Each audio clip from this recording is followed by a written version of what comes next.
But to me, authenticity means being yourself and not looking at other people or other outside influences for affirmation. When you're authentic, you're just using your own frame of reference, your own upbringing to shape and persuade how you move through life.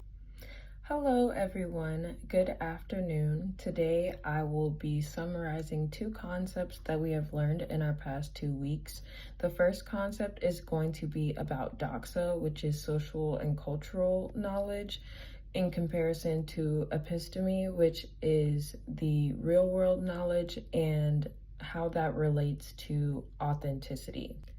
Now, to break it down, doxa is known as your social or cultural knowledge, and episteme is what Socrates said is your real world knowledge, but phronesis is the combination of both of these things.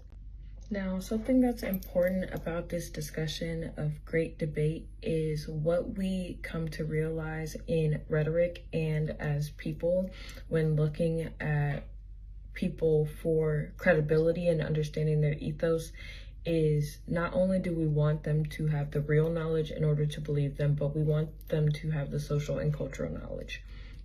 An example of this would be in presidential candidates, which we were talking about in a couple of the articles that we read when discussing authenticity in 2020.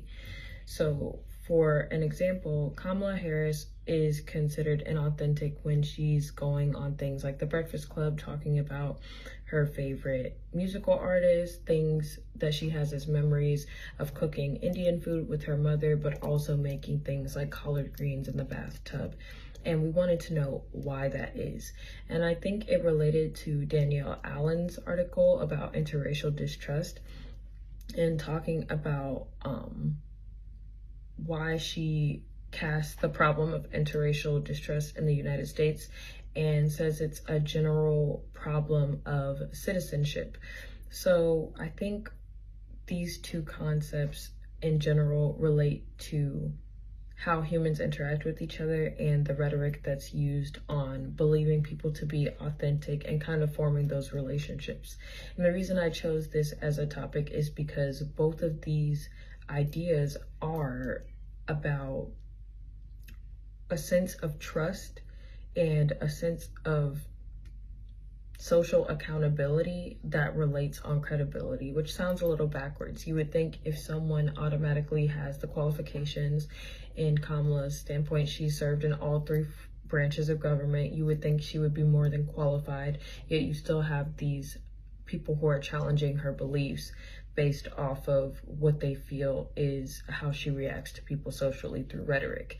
And I think the general conclusion drawn is that rhetoric is a form of manipulation. And going back to Socrates and Gorgias in their great debate, it seems that doxa has a lot more of a say in the way that we view and take people seriously, but that relates to different factors of identity like race, like sex, or gender orientation and things of that matter. Did you do that to yourself? I'm happy you did though, but why? You know, here's the thing, for many reasons, including this. My mother raised us with many beliefs and rules, and one of them was don't just sit around complaining about something, do something about it. And over the course of the last 2 years, we have all seen so much that is wrong. We have seen American values under attack.